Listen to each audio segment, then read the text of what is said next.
And so the Russians did pull forces out that were more or less engaged in positional warfare. But they didn't pull any of the maneuver forces, the forces that are actively maneuvering against Ukraine. They all stayed engaged. They all still have their, ammunition supplies, their fuel allocations. They are operating according to plan. The Kursk invasion didn't disrupt the Russian offensive operations at all. Russia pulled troops out of Belarus, including some former Wagner units. Russia has brought in troops from other parts of Russia, and Russia has deployed reserves that it was holding for the Donbass operation and brought them in. I, being Opti, have said that always that the war will end this year, that the Ukrainian army can't do it. But he said, I always had to think and say, well, gosh, but what about those reserves? What about all those M1 tanks? What about all those Leopard tanks that we haven't destroyed yet? They're still out there. And how do we get to them? He said the Ukrainians just solved the problem for us. They brought them to us. And he says, so you just made our victory absolutely certain, because now, in addition to destroying you down there, we've destroyed your strategic reserve and you've got nothing left. In the shadow of the ongoing conflict between Russia and Ukraine, the world watches closely as tensions rise in the eastern regions. As the battle for dominance intensifies, we witness Russia's strategic prowess contrasted against Ukraine's desperate attempts to maintain control. The stakes have never been higher, with each side pushing their capabilities to the limit. The unfolding events not only determine the fate of these nations, but also have the potential to reshape the geopolitical landscape for years to come. As military analyst Scott Ritter has pointed out, this is not just a regional skirmish, this is a clash of titans where every move is calculated and the margin for error is razor thin. Stay with us as we delve deep into the latest developments, examining the tactical maneuvers, the deployment of advanced weaponry, and the far-reaching consequences that could arise from this conflict.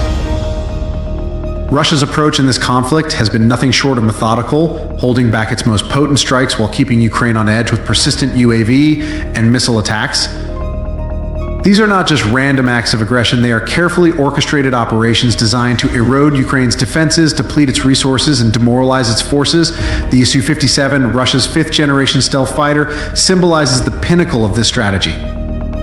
This aircraft is not only a technological marvel, but also a psychological weapon, embodying Russia's ability to strike with precision while remaining elusive to Ukraine's air defenses. The Su-57 has been increasingly active along Ukraine's northeastern border, carrying out operations that remain shrouded in secrecy.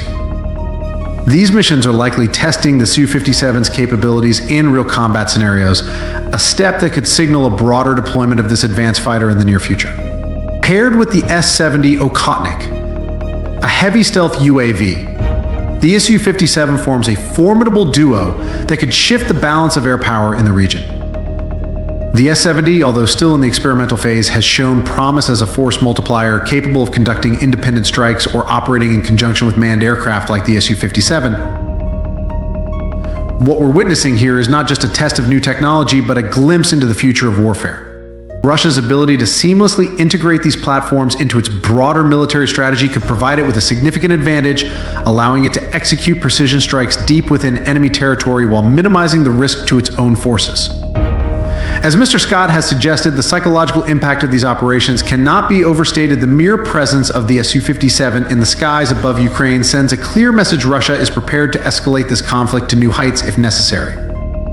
As we shift our focus from Russia's air superiority, the ground war presents its own set of challenges and critical developments, especially with the recent missile strikes that have targeted Ukraine's key defense systems.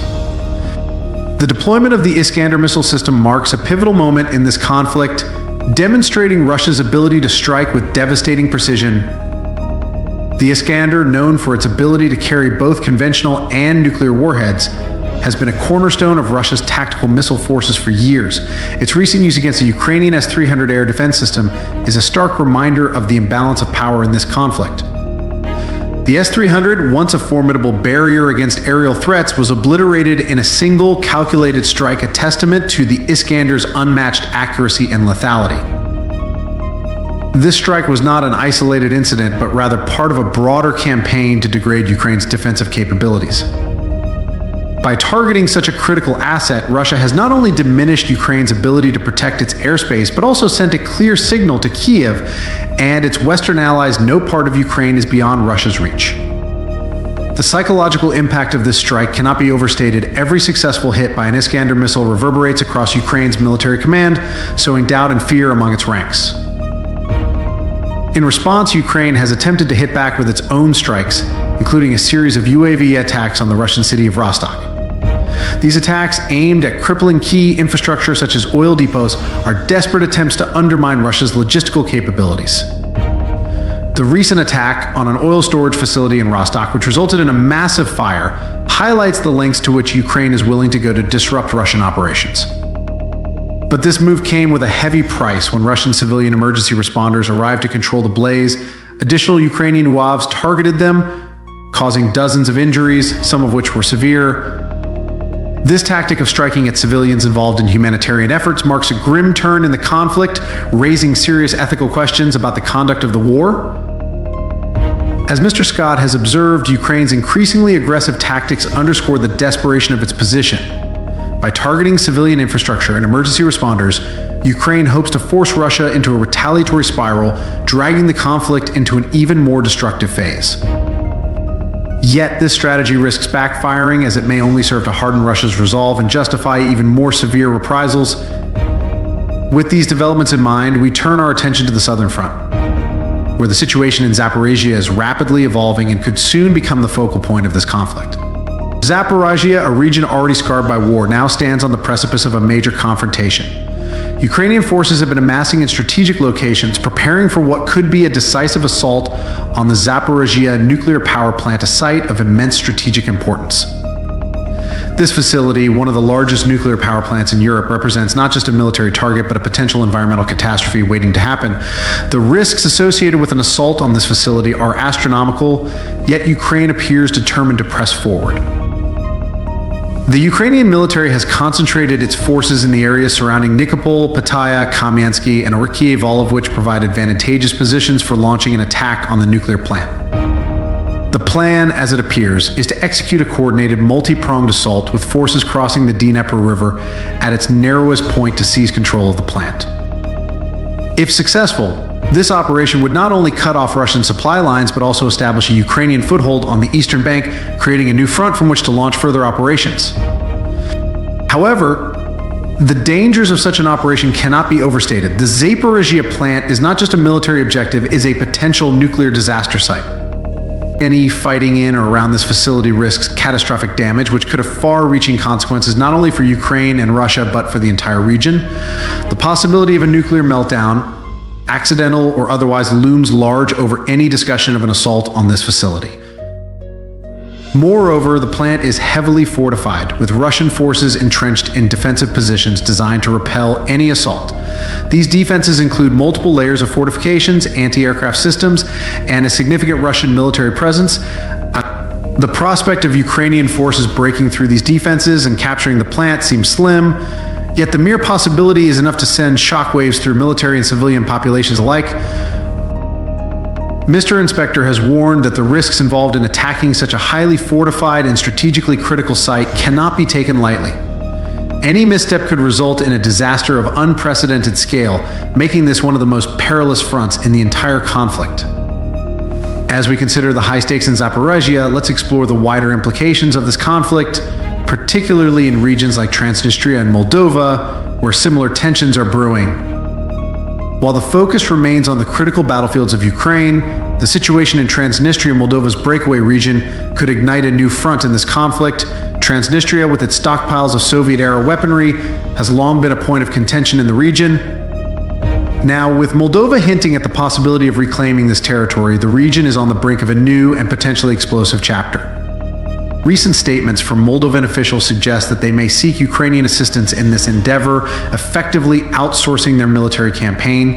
This unprecedented move could have significant ramifications, not only for Moldova, but for the entire region.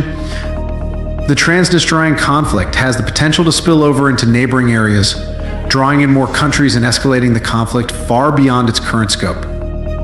Should Ukraine and Moldova succeed in capturing these stockpiles, it could provide a significant boost to Ukraine's war efforts, allowing them to sustain their military operations for an extended period. However, this victory would come at a steep price. Russia is unlikely to allow such a strategic asset to fall into Ukrainian hands without a fight. The risk of a catastrophic explosion. Should Russia decide to detonate these stockpiles to prevent their capture, is a very real and terrifying possibility. The potential for such a disaster cannot be ignored. The detonation of these stockpiles could result in massive casualties and widespread environmental damage, affecting not just the immediate region but potentially impacting neighboring countries as well. The volatility of this situation could easily spiral out of control, turning what is currently a contained conflict into a regional disaster with global implications. From the looming threat in Transnistria, we turn back to the ongoing battles in Kherson, where Ukraine's attempts to regain control are met with fierce resistance and heavy losses. As we navigate the complex and ever-changing landscape of global conflict, it is clear that the stakes are higher than ever. The decisions made in the coming days and weeks will shape the future of not just the regions involved, but the entire world. From the battlefields of Ukraine to the streets of Tel Aviv, the world is watching, waiting, and bracing for what comes next. Mr. Scott Ritter has highlighted the critical nature of this moment, where every decision carries the weight of history, and every action could tip the scales toward either peace or further devastation. In this high-stakes environment, the pursuit of power, survival, and dominance drives nations to the brink, leaving us all to ponder what will be the outcome of this strategic showdown.